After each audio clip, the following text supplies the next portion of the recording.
Olá, meu nome é Cristiano Colombo, sou professor de Direito Tributário da Verbo Jurídico e nós vamos então agora, nesse momento, desenvolver o conteúdo de Direito Tributário. Vou procurar ser bastante objetivo, trazer para vocês aqui os principais pontos da matéria, trazendo aí uma breve reprise daquilo que a gente viu aqui em sala de aula, na Verbo Jurídico, e aquilo que se estudou durante a faculdade de Direito. Vou procurar aqui então começar falando um pouco sobre o que é o tributo, Lembra que o artigo 3º do Código Tributário Nacional, ele vai dizer lá para você o que é o tributo. Ele vai dizer que é uma prestação pecuniária compulsória em moeda. Então aqui já diz bastante, Prestação significa uma obrigação pecuniária que envolve dinheiro. Portanto, quando a gente paga em dinheiro. A gente pode pagar também em cheque, em estampilha, mas a gente não paga tributo em bens móveis. Não se pode pagar em bens móveis. Você não imagina como é que vai ficar a Secretaria da Fazenda Estadual lá no dia do pagamento do ICMS, Todo mundo vai deixar vinho, vai deixar arroz, vai deixar vaca na frente da Secretaria. Não pode. Por quê?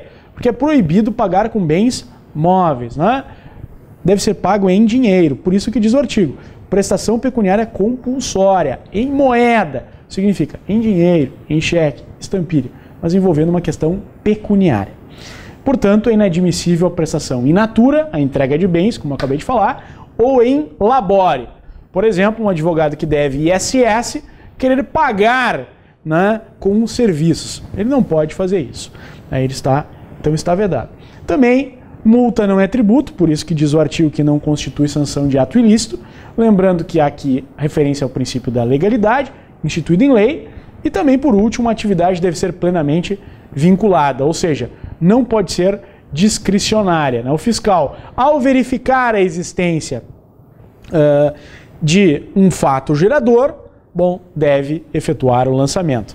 Lembra aí, vamos fazer uma referência, qual é a espinha dorsal do direito tributário. Eu tratei com vocês aqui em sala de aula isso. Primeiro, a HI. O que é a HI? A hipótese de incidência. Está na lei, está abstratamente colocada. O que é a hipótese de incidência? É uma hipótese. Bem tranquilo. Ou seja, está lá na lei e na lei está abstratamente posto. Por exemplo, todo aquele que for proprietário de um veículo automotor deve pagar IPVA. Aí, feito isso, o que acontece? O Luizinho resolve comprar o automóvel. Então, quando ele compra o automóvel, ocorre um fato gerador. O que é o fato gerador? É um fato. Olha que difícil, O fato gerador é um fato. No momento em que o fato gerador ele se amolda à hipótese de incidência, nasce uma obrigação tributária. Então, no caso aqui, nós vamos ter uma obrigação tributária principal em razão do pagamento do tributo, não será acessório. Ou seja, depois da obrigação tributária, temos que ter o lançamento. O pessoal recebe o carnê em casa e aí está constituído o crédito tributário. O crédito tributário, uma vez não pago, ao encaminhamento para a dívida ativa, faz-se lá uma certidão de dívida ativa e se coloca, se ajuiza a lei de execução fiscal. Esses passos, esses, na verdade, 7 passos que nós estudamos aqui durante o nosso curso, durante as nossas aulas, é que vão marcar o direito tributário. O crédito tributário ele passa a existir quando? A partir do lançamento. Lembra nessa situação aqui, vamos fazer uma pequena lembrança aí, Hipótese de incidência à lei, o fato gerador, então, no mundo dos fatos, aquilo que acontece, A obrigação tributária, nós estudamos em aula, ela pode ser principal ou acessória, lembrou? O que é a principal? É quando envolve um desencaixe, um desembolso de dinheiro. Aí, então, é uma obrigação principal. E acessória? Uma entrega de uma declaração de imposto de renda, a emissão da nota fiscal, a inscrição num cadastro, por exemplo, de contribuintes, cadastro federal, nós temos aí o CNPJ, o próprio CPF, uma inscrição estadual, tudo isso vai ficar dentro das obrigações acessórias. Quando você descumpre uma obrigação acessória, como por exemplo, quando você não entrega a declaração de imposto de renda, ela se converte em uma obrigação principal pela penalidade, ou seja, vai surgir então uma multa. Lembra aí das formas de lançamento? Quais são as formas de lançamento? O lançamento pode ser direto ou de ofício.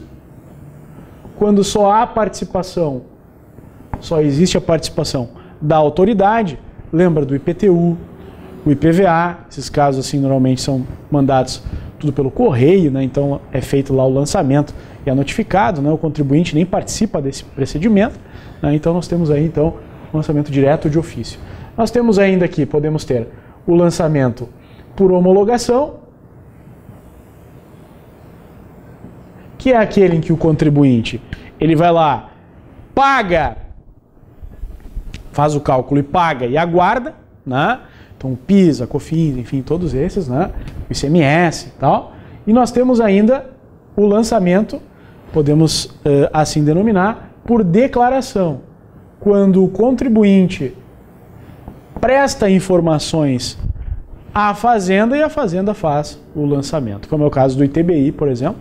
O ITBI a gente vai lá, informa lá que vai fazer uma compra e venda de um bem imóvel e a Fazenda Municipal então faz o lançamento. Temos aqui então direto de ofício, por homologação e por declaração. Lembra de uma coisa, né?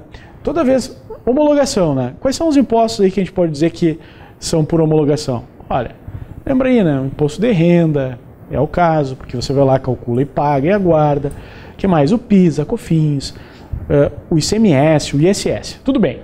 Bom, e aí vai que você um dia, você tem que pagar lá o PIS, e você não paga o PIS. O que vai acontecer? O fiscal vai fazer um lançamento. O fiscal vai fazer um lançamento. Esse lançamento vai ser de ofício e vai ser chamado de auto de infração. Então, o auto de infração, já caiu na prova da ordem isso, auto de infração é um exemplo de lançamento de ofício. Guarda isso para você, não esquece disso. E o crédito tributário? Bom, o crédito tributário, gente, uma vez constituído, uma vez o crédito tributário devidamente constituído, ele pode, enfim, né, passar por uma situação bem normal, né, de extinção desse crédito tributário, que é o pagamento. Qual é a maneira mais comum, mais corriqueira, mais ordinária de extinguir um crédito tributário? Gente, é pagando. Não há dúvida quanto a isso. Ocorre que o crédito tributário, eu vou utilizar mais para cá para você poder ver, né? Nós vamos ter aqui, o crédito tributário ele pode passar por hipóteses de suspensão, por hipóteses de extinção e por hipóteses de exclusão. Quem assistiu aqui nossas aulas no Verbo deve lembrar agora a famosa folhinha que eu trago para vocês no nosso material, que traz uma divisão entre causas de suspensão, causas de extinção e causas de exclusão. Você deve lembrar isso, você que assistiu as aulas aqui na Verbo Jurídico. Ora, as causas de suspensão elas são caracterizadas por um pare, né? Ou seja, não quer dizer que o crédito tributário desapareça, não, ele continua existindo, só que ele está parado, ou seja, ele não pode gerar atos expropriatórios contra a pessoa, né, do contribuinte, ok? Então, que casos pode ser classificado como hipóteses aí, como situações ou causas de suspensão? O parcelamento é um exemplo, a própria moratória é também um exemplo, as liminares, tutelas antecipadas, tudo isso vai suspender a exigibilidade do crédito tributário, né? São exemplos aí que vão estar lá no artigo 151. Se você quiser dar uma revisadinha, vai no 151 do CTN, né? Você vai encontrar lá as causas de suspensão. Dá uma paradinha e lê. Se você tem a folhinha em casa, você que foi aluno aqui da Verbo, olha a folhinha. Se você não tem essa folhinha em casa, vai lá e olha. Então olha o artigo 151. Nós temos ainda aqui as causas de extinção, que estão no artigo 156, cujo aqui os exemplos o próprio pagamento, a decadência, a prescrição, né? Temos aí inúmeros casos aí que vão se qualificar, né, como hipóteses que vão garantir, né? Até no nosso material de dicas de estudo aqui tem a folhinha, está ali também para você, né? Está ali o pagamento, compensação, transação, remissão, com 2 S, que é o perdão, né? Lembra da remissão dos pecados, né? Perdão dos pecados, remissão do crédito tributário é o perdão, né, do crédito tributário. Conversão do depósito em renda, quando você... Importante isso, né?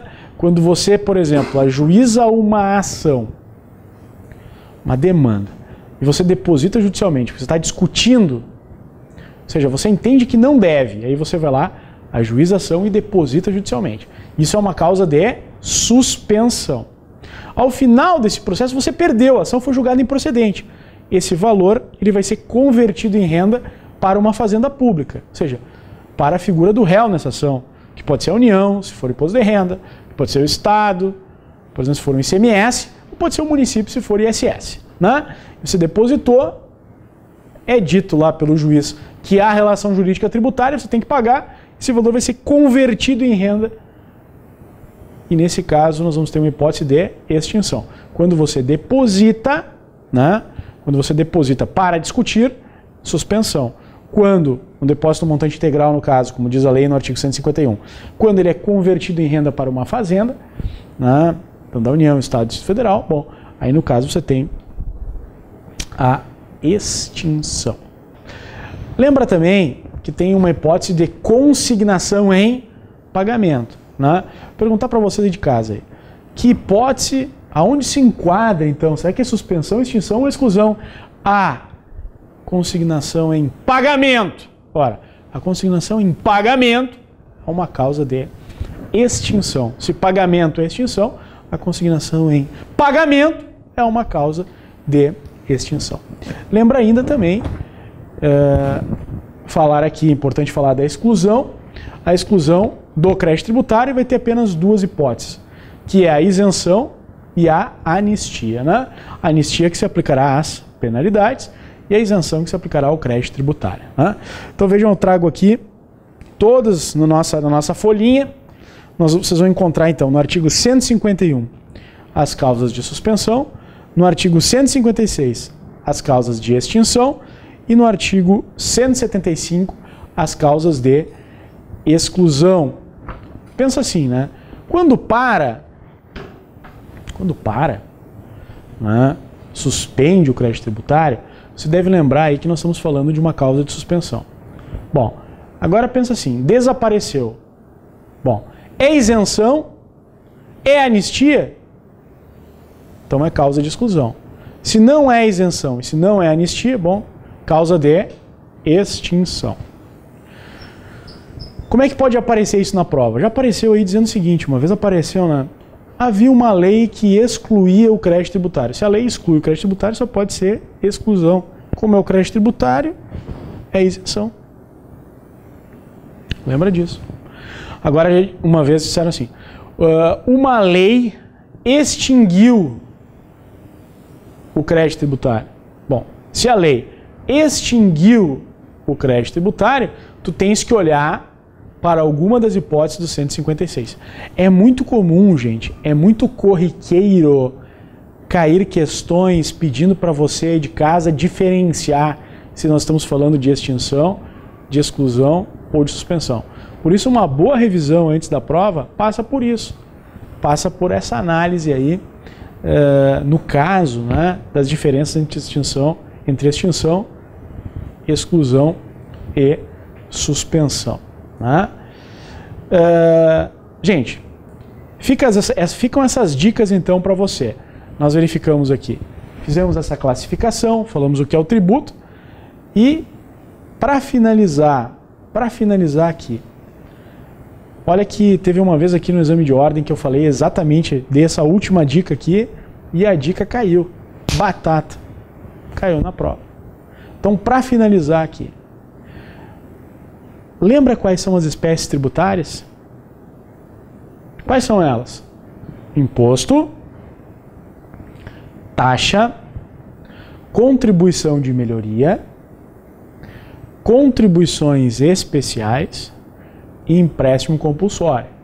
Lembra desta classificação, que envolve 5 espécies. O imposto, ele é não vinculado. Por quê? Quando você paga o imposto, você não recebe diretamente nada do Estado. Então, por exemplo, você pagou imposto de renda, recebeu alguma coisa diretamente do Estado? Não. Por isso ele é não vinculado.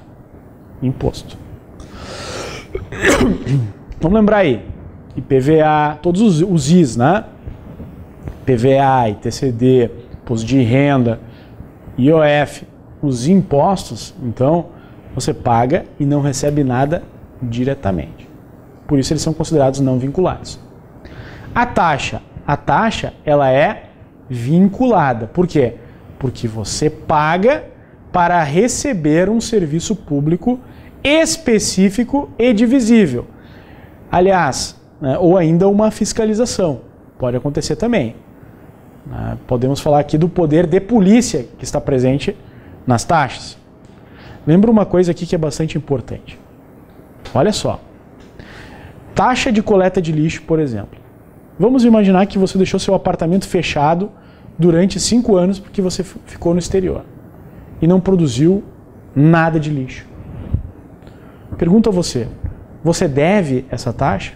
A resposta é sim, porque a utilização é potencial ou efetiva. No caso, você teve aqui uma utilização potencial. Ou seja, o caminhão, a empresa que recolhe o lixo, estava passando por ali. Você utilizou de forma potencial, não efetiva. Guarda isso, que isso é importante.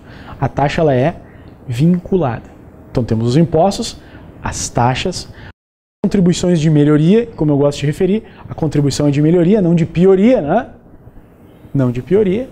Portanto, temos aqui um binômio que vai classificar duas ideias, forças que vão classificar a contribuição de melhoria. Quais são elas? A primeira, obra pública, e a segunda, valorização imobiliária. Para você ter uma contribuição, ter que pagar uma contribuição de melhoria, obra pública mais valorização imobiliária. Ora, uma obra privada não gera contribuição de melhoria. Construir um shopping center. Qual é o impacto tributário que pode ter? Não terá impacto quanto à contribuição de melhoria. Bom, pode ser que esse shopping valorize toda uma área. Bom, aí vai mudar o valor venal do imóvel, você vai pagar mais IPTU. Pode acontecer. Mas não há como qualificar, né, como uma hipótese que vai gerar aqui contribuição de melhoria. Então nós temos aqui, senhores, o imposto não vinculado, a taxa vinculada, taxa, serviço público específico divisível, a taxa, poder de polícia, a taxa, fiscalização, questão de saúde, né, você paga uma taxa para isso. Bom. Terceiro ponto, contribuição de melhoria, lembra, obra pública e valorização imobiliária. Se cair na tua prova dizendo que foi feita uma obra pública e desvalorizou o imóvel, não podem cobrar contribuição de melhoria. Mas onde é que está escrito isso, professor? Está no nome! Contribuição é de melhoria. Terceira espécie, contribuição de melhoria, esses são os pontos que são importantes salientar. Lembrar também que aqui, né, não se pode nunca cobrar valores acima da obra de todo mundo. Então há um limite global, que é a despesa da obra. E há, senhores, sim, um limite individual. Ninguém pode pagar mais do que a valorização do seu bem. Isso é importante. Temos aqui as contribuições especiais, que tem esse nome exatamente para se diferenciarem da contribuição de melhoria, que vão estar, e aqui eu digo para você, leia, faça exercício agora. Quando terminar aqui o nosso aulão, você vai lá e faz esse exercício. Lê com calma, mas lê devagar. O artigo 149 da Constituição Federal, que vão estar todas ali as contribuições especiais, lê com calma. E o artigo 195 também da Constituição Federal. Lê porque cai. Mas lê de cabo a rabo. Não lê metade. Porque numa das últimas provas caiu lá o rabo dele. O último parágrafo. Então tem que olhar com calma. Lá você vai ver a questão da importação, da exportação, vai ver a questão dos concursos de prognósticos, vai ver tudo isso. E para finalizar, que aliás foi isso que eu falei numa das aulas que nós tivemos de revisão aqui, falei e caiu na batata, que certinho, o empréstimo compulsório. O empréstimo compulsório, ele só vai acontecer através do instrumento legislativo chamado Lei Complementar. Lei Complementar. Então, o empréstimo compulsório ele vai ser sim instituído através de uma lei complementar. Isto é muito importante. Olha lá o que diz o artigo, vamos pegar o artigo 148. Se você pegar lá na Constituição Federal, o artigo 148, você vai encontrar lá, de uma forma cabal, então, o que vai dizer, o que vai ser, então, o empréstimo compulsório. Por que eu estou querendo que você olhe com calma isso, né? Pelo seguinte, porque lá no empréstimo compulsório vai estar escrito lei complementar mais união, e essa é a equação. O empréstimo compulsório é igual a lei complementar mais União Federal. Por quê? Somente a União Federal é que vai poder instituir empréstimo compulsório. Caiu na prova isso. Dizia, todos os entes da federação podem instituir empréstimo compulsório. Errado! Por quê? Porque só a União Federal pode fazê-lo. E dizia também, por medida provisória. Não pode por medida provisória. Tem que ser por lei complementar. Então, empréstimo compulsório é igual a União Federal mais lei complementar. E assim eu encerro a aula de hoje dizendo a vocês que tenham uma ótima prova, fiquem concentrados. Quando começarem a fazer a prova, lembrem que um certo nervosismo começará e faz parte. Se você sentar naquela cadeira e ficar calmo demais, aí se preocupe, porque há problema. Com certeza, naquele momento, você está depositando, você vai estar realizando, o que é? Você vai estar realizando o ato final de toda uma caminhada de preparação. Mas lembra que esse nervosismo é o teu espírito de sobrevivência, como eu já falei para vocês. E a partir dele é que você vai buscar força, né, se controlar e conseguir chegar lá. Conseguir dar aquele gás final. Né? Lembra agora, faz uma reflexão. Todos os momentos que você abdicou de estar com a sua família, para estar estudando, para estar revisando a matéria, e leva tudo isso para a prova. Tudo isso para a prova. Como prova de que você realmente se esforçou e buscou essa aprovação. Então, sucesso a todos, que consigam então, realizar a sua prova de forma clara, que compreendam bem o que está sendo perguntado e principalmente leiam bem o que está sendo perguntado, porque sabemos que a banca FGV muitas vezes ela pergunta o correto, pergunta o incorreto, pergunta o errado, pergunta o certo, e você tem que responder o que eles estão perguntando. Então leia com calma o enunciado e busque lá o resultado da sua aprovação. Um abraço a todos, fiquem com Deus e até mais, até a segunda fase, hein? Esperamos vocês aqui na segunda fase do exame.